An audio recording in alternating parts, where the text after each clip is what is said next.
Episode 5. We here with you. We here in the real space, in the real time. We're there. Episode 5 in the AM with MC. What's going on? Thank you for joining us. If you're here, leave some comments below about some topics that you'd like me to cover, or just say what's up. What's up to y'all good people. Uh, Hopefully you're listening to this in a nice, safe environment. I'm recording this joint at Thursday. There it goes. It just popped it up. Thursday, January 23rd in the evening time, and I'm super excited to talk sports today. We're going to talk a little bit of the NBA and I'm going to give my all-star ballots. The starters were just announced, and obviously all of my starters were included in the ballots, but I didn't do like starters. I just did 15 guys for each conference, and we'll talk about that divisional round. I think I went 2 for 2 in my picks on my third episode. You have to check that out. Or second episode, I have to check that out. And then I'm going to talk a little bit about track and field. It's very early in the collegiate track and field season, and in track and field overall, there is another set of world championships this year. Obviously, people were really excited about because of the way that COVID moved the Olympics. There's like multiple years of championships. So, when you're in a sport that's so incentive based, you kind of need those big championships to, tell Nike or tell Puma or whoever they're signed with to give them more money, which is a very unfortunate reality that we will discuss maybe on a different episode. I'd love to get some people in here to discuss that. I am, I'm friends with a lot of people who've competed professionally. I don't want to be like, oh, I'm friends with a lot of pros, because that's not the case. But I know a lot of people who have competed professionally. So I'm interested to see their takes on that. Hopefully I can get some of them on the pod at some point.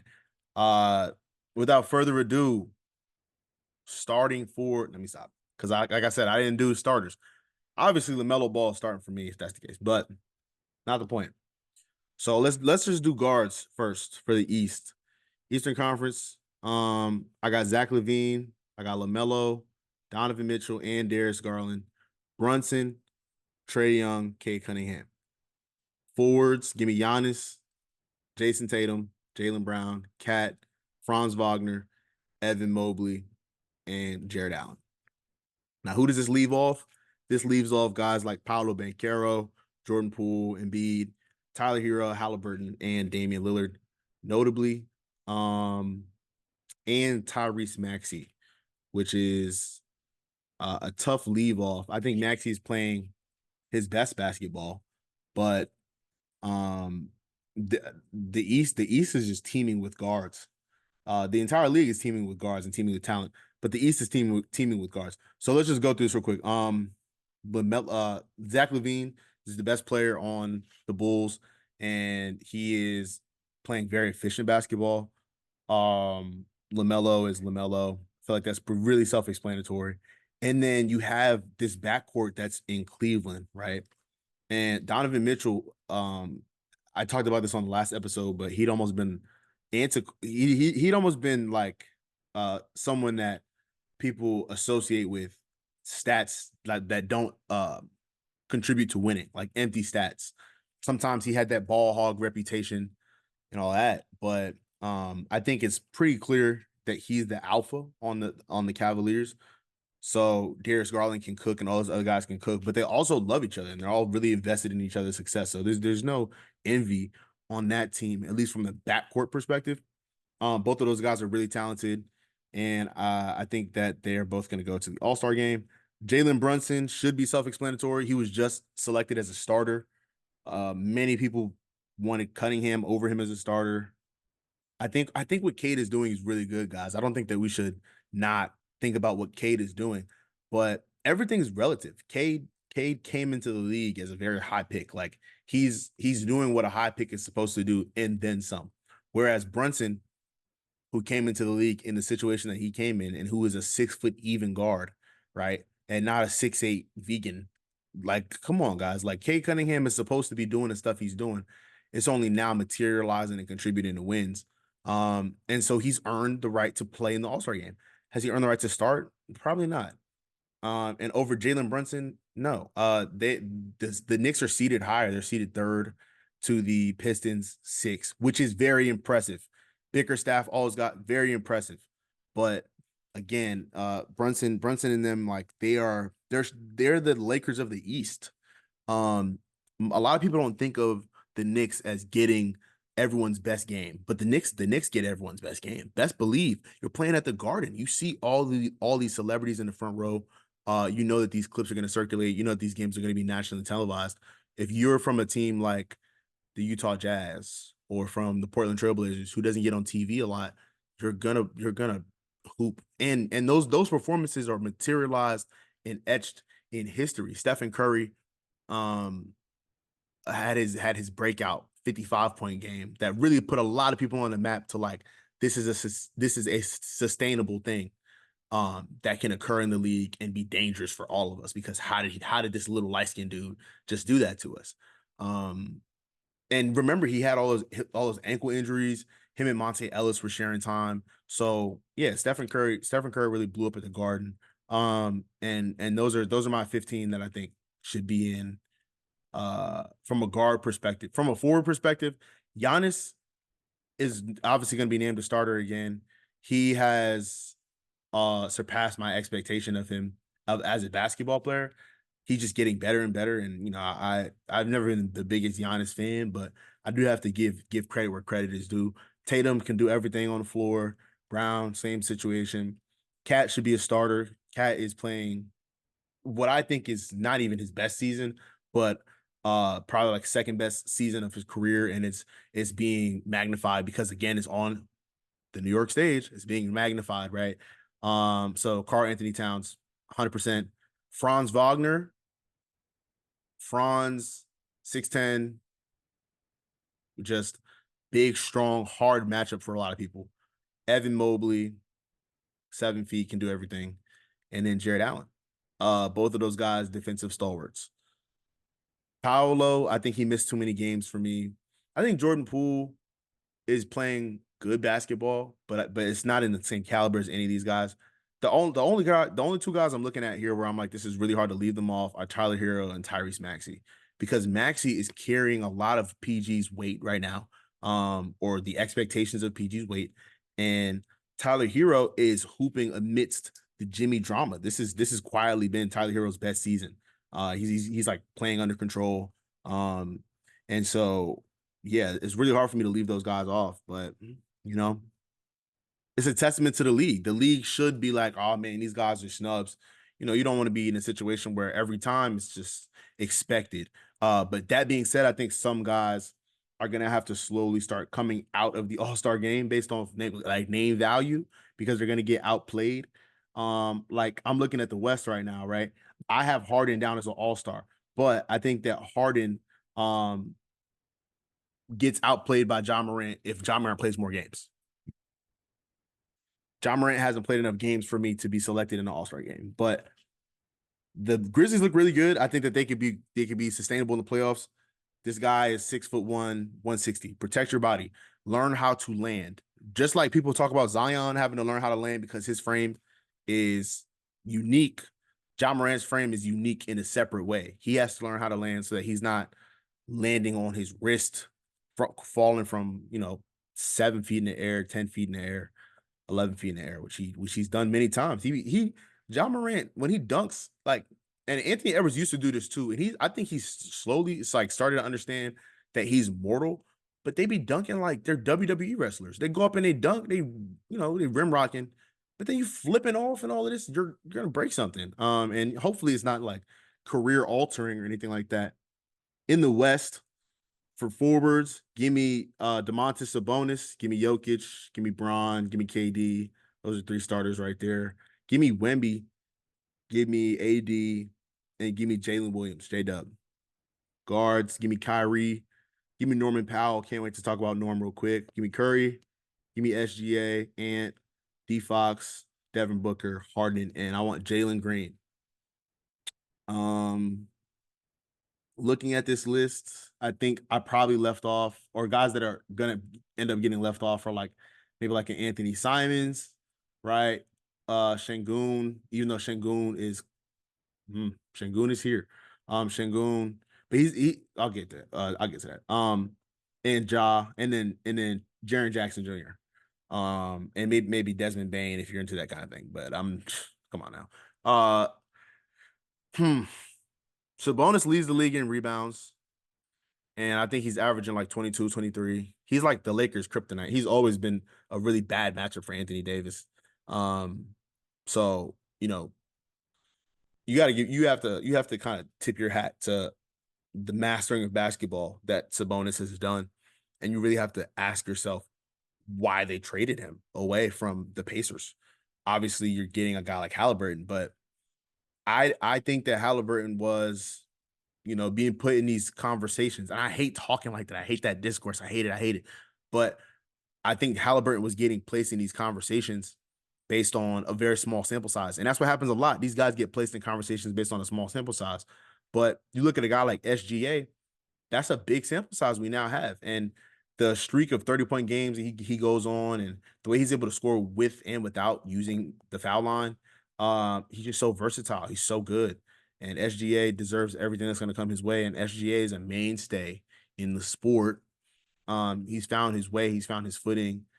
And that's not an overnight thing. I think Halliburton had one good year when you look at it realistically, but then it's like, yeah, I'm trading you away. I have De'Aaron Fox. Look at De'Aaron Fox. And I wrote in one of my articles about where I made like some predictions for I think like the 2019 season or 2020 season, something like that. You could check that out on Medium. I write a lot on Medium. It's just my name at Michael Codrington. But uh yeah, De'Aaron Fox was a player who was always on the up and up. And now you have him playing with a guy like Malik Monk, who's his buddy. You have him playing with all of these dynamic, athletic guys. You have them getting coached up. The Kings could be a tough out for somebody if they get some momentum. They could be a tough out for somebody. I think De'Aaron Fox, and Sabonis as a duo should go to the game. Um, the reason I say Sabonis, Jokic, all these bigs over Şengün is because he's a liability defensively, and that wouldn't matter if it wasn't against all of these bigs who are great defenders outside of Nikola Jokic, who's Nikola Jokic. It's okay that he's a bad defender, quote unquote. I don't know how I don't want to get into all of that, the analytics of him being a bad defender and people highlighting certain clips.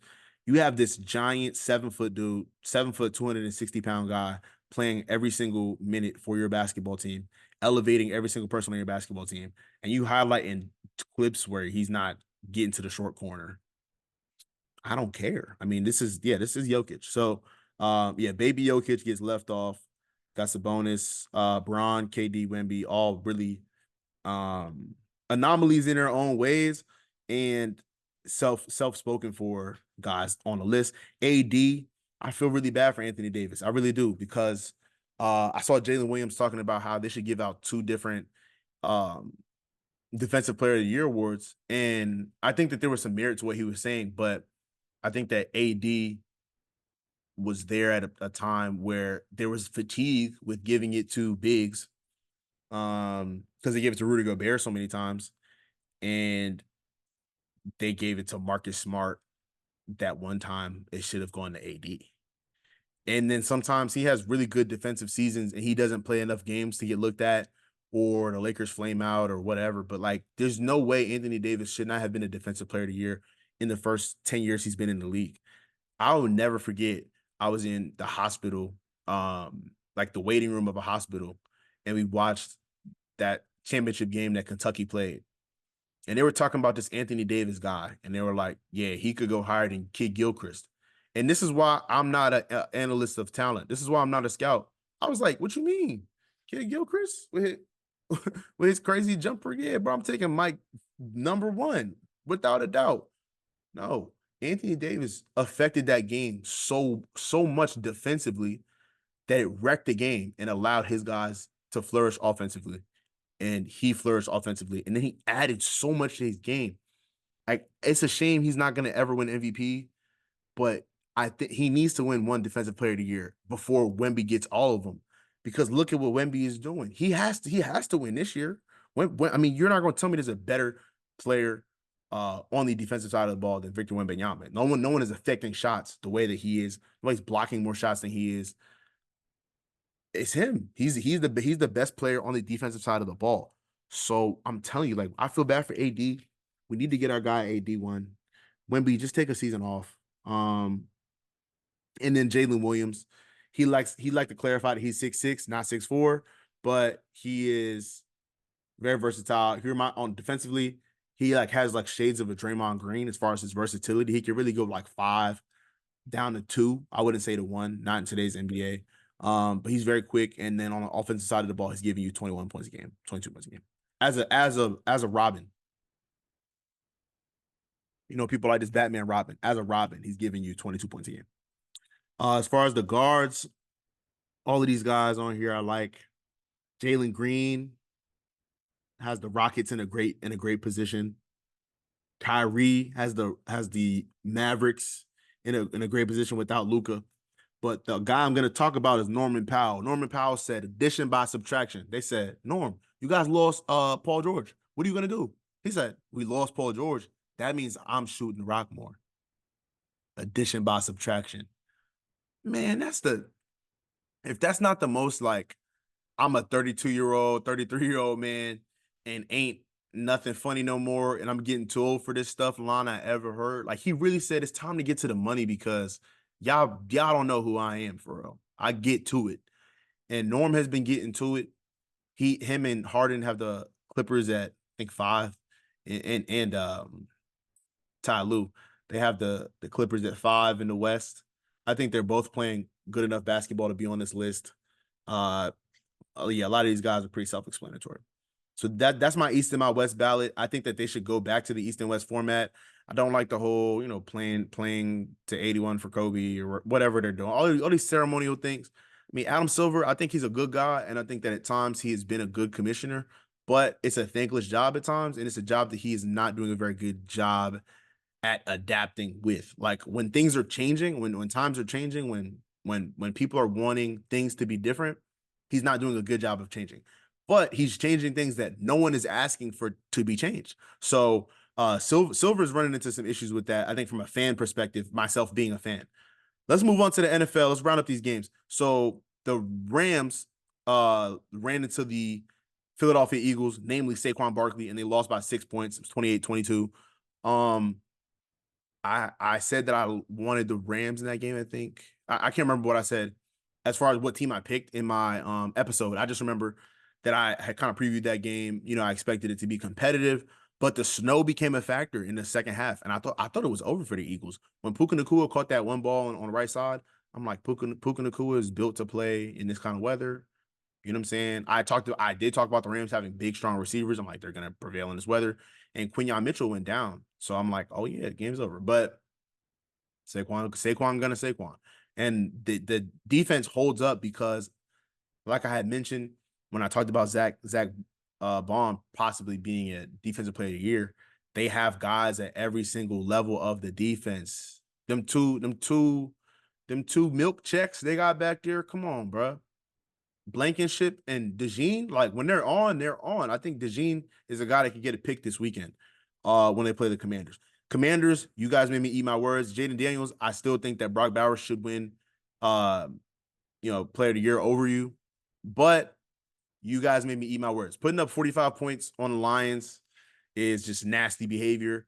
They kicked them dudes. They literally ran them dudes out of town. They said, we know you guys are about to give up, you're both your coordinators. You're about to lose a bunch of players. Y'all probably think that we're just a stepping stone on your way to some documentary. And they beat the brakes off of them. Jaden Daniels proved himself to people he didn't need to prove himself to, like myself. The way he was standing in the pocket, the way certain quarterbacks play in the pocket, they play with a certainty about themselves that make you think, regardless of where they're throwing the ball, if it's downfield, it's gonna be completed. And you can't even see it, like, from watching at home, and definitely probably not in the game, like in real life, depending on where you're sitting at. So you can't even see it, but it's a certain, like I said, it's a certain certainty. Brady had that. Drew Brees had that when I used to watch Drew Brees. Jameis Winston has the opposite effect, but I think most people know that. But yeah, Jaden Daniels has that effect where when he drops back, I think it's gonna be a dot every time. Aaron Rodgers in his prime definitely had that effect as well. Yeah, Jaden Daniels versus everybody in the D9's favorite individual, Jalen Hurts. I think that uh if the Commanders can contain Saquon, this is a fair game. If they can't, I think it's a shootout because Jaden Daniels has yet to show he can be contained. He hasn't his punter punted like once last week, and it's the first time he punted in a minute. They don't punt the football. Uh, yeah. So I think that if Saquon is contained, it's a game, or it's the Eagles game. If he's not contained, then I think that it's like a shootout, you know.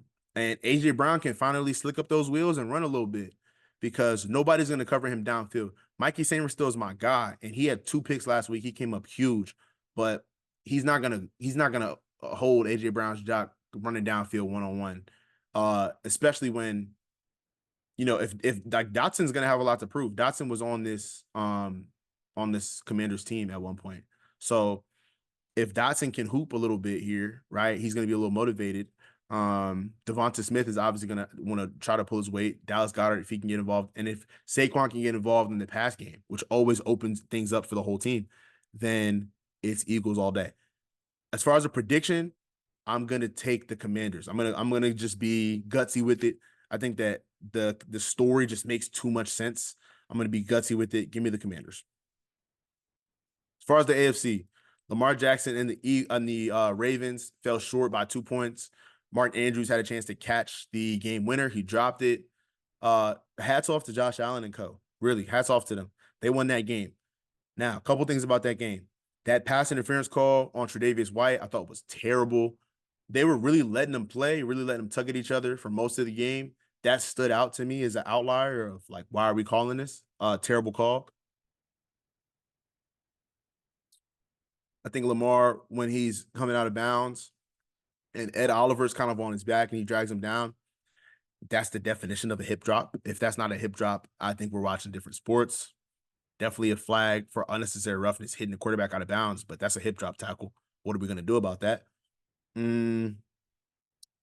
But as far as Buffalo, some keys, I think why Buffalo won.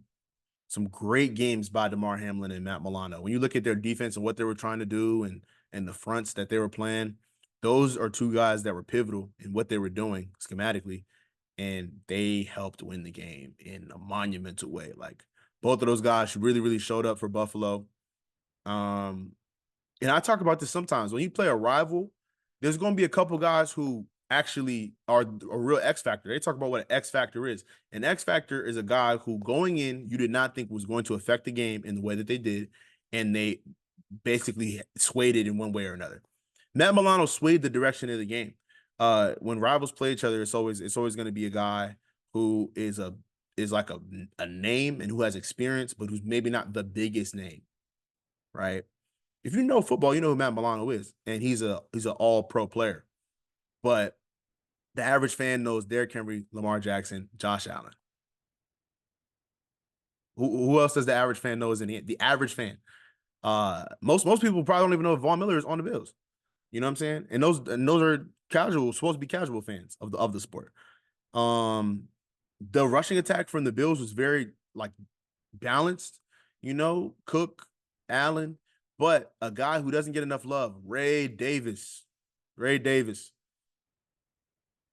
is hard to believe we're around the same age. He actually was in the running back room with one of my good buddies from middle school and in high school. And he was always a problem. Always a problem. And of course, it's high school, right?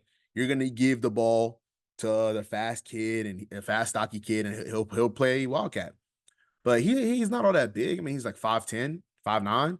Strong, though. Strong as an ox and fast. And he really was able to showcase that big year he had in college for Kentucky. But that's when I was like, man, the Giants need this guy. But I say all that to say Ray Davis could break one in the AFC Championship game. They're going to have their hands full versus the Devil Magic, known as the Kansas City Chiefs. Everything goes through them. 7 years in a row, everything's gone through them. You gotta play the Chiefs if you wanna make it to the top. And I think that the writing is kind of on the wall as far as what Josh Allen can do versus what versus what Pat Mahomes can do like on Sunday. Like this is clearly not Pat Mahomes' most sharp year from a preparation standpoint. He probably has a lot going on personally. Like he just had another child, his third kid, his father. And we shouldn't have access to this information, but because we do, like we have to consider it, you know. His father was arrested and he has been in jail for a while now because of I think he got like his third strike or his third DUI. Um, and probably pondering if this is it for Travis, you know, because Officer Kelsey's not in the best shape of his life neither, and he's getting more coverage for being a movie star and for his podcast and for his girlfriend than for his play. And he's having a good year by a tight end standard, but it's obviously a down year. You see him in open space. He doesn't have the same burst. Is this it for him? So from a Chiefs standpoint, I think they're a little distracted. I think that they're a little desperate. I think that they're going to play desperate with their hair on fire. And if you're the Bills, you have to meet that. You have to put that fire out, but you can't let that determine how you play the game. The Bills have way too much firepower to lose this game. This might be the year for Josh Allen. I think Bills Commanders is a beautiful Super Bowl for the league. If that happens, those are my predictions for divisional roundup.